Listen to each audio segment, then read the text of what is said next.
Welcome back to the Fighter Index. In this video, we compare and score UFC featherweights Dan Ige and Melquizael Costa, using the Fighter Index to see where they're strongest and where they're weakest, and determine their paths of victory. Dan Ige is a pressure-driven featherweight who blends toughness with sharp boxing fundamentals. He fights with constant forward momentum, digging to the body, throwing tight combinations, and forcing opponents into uncomfortable exchanges. Ige's durability and cardio let him push a hard pace, and he's never afraid to test his chin in order to land his own shots. When the fight gets gritty and competitive, that's where Ige thrives, turning close battles into grinding physical contests. Ige is tough and willing to trade, but that willingness can cost him. When facing longer, more technical strikers, he can struggle to close distance cleanly and ends up absorbing damage trying to force exchanges. His pressure sometimes lacks layered setups, making him predictable against elite movement fighters. And while he's durable, relying on grit over control has led to close fights slipping away on the scorecards. Melquizael Costa is a fluid, high-paced finisher who thrives on variety and unpredictability. He blends long-range striking with opportunistic grappling, constantly looking to create transitions rather than settle into static positions.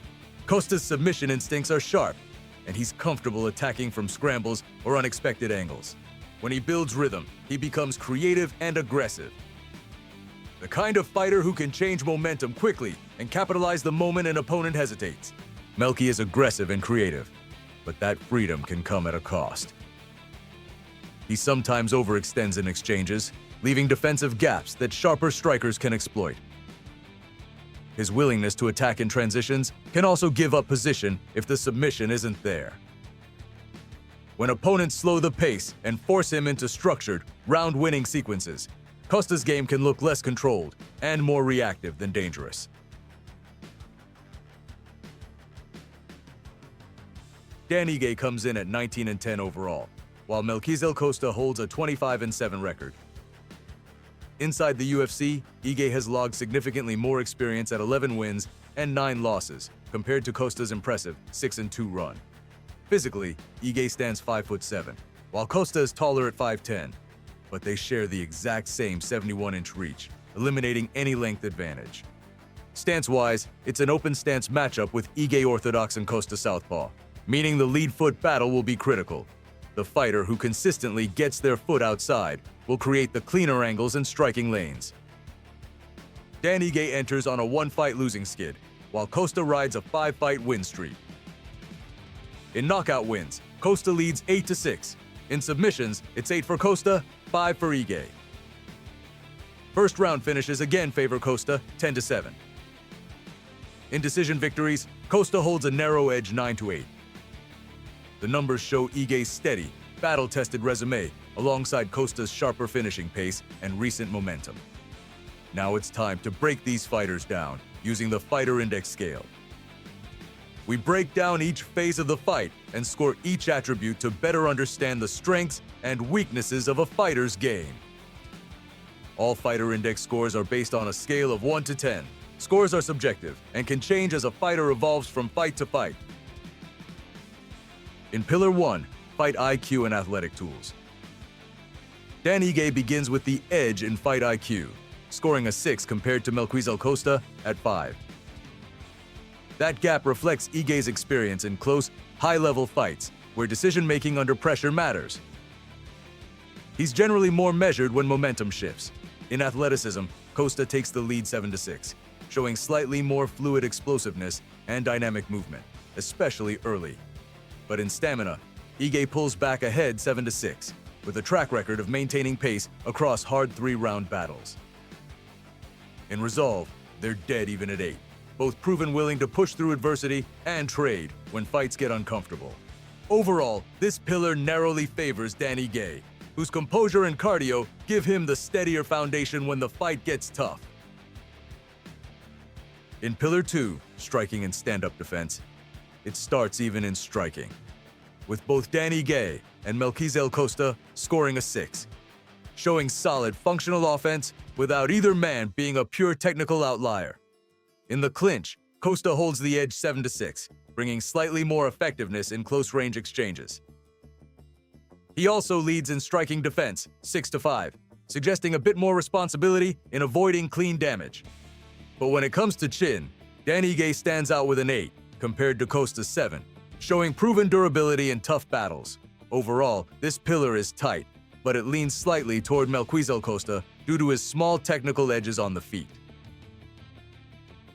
In Pillar 3, grappling and control, Melquizael Costa creates clear separation.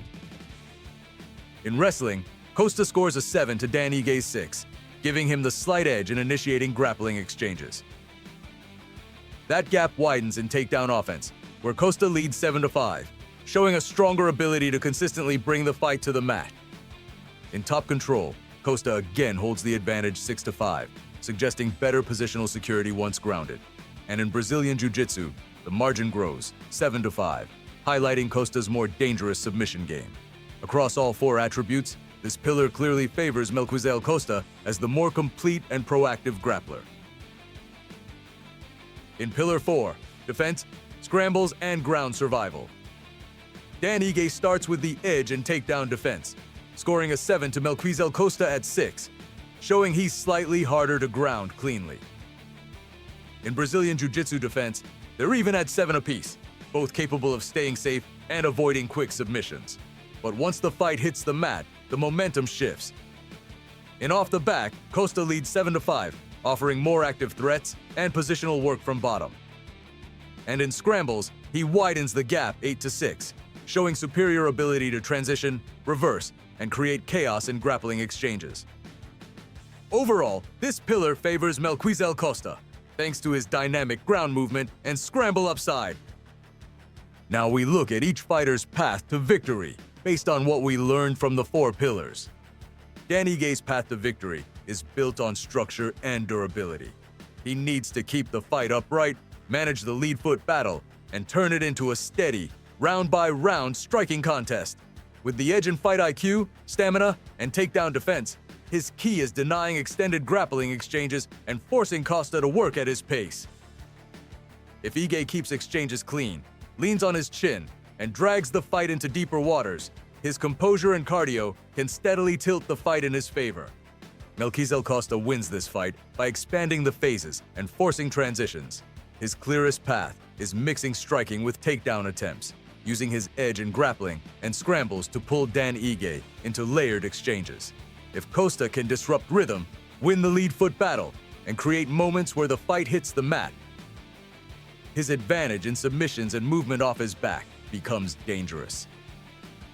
The more dynamic and transitional the fight becomes, the more it favors Costa's skill set.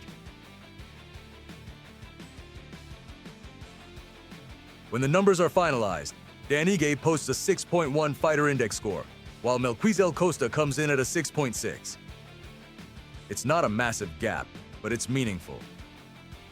Ige's durability and composure keep him competitive across pillars, yet Costa's grappling depth and scramble upside give him the higher overall ceiling in this matchup. On paper, the index leans Costa, driven by phase control and versatility rather than just toughness. If you have a different score for a fighter, put it in the comments and defend your position. Thanks for watching, and don't forget to subscribe for more fighter breakdowns and fighter index scores.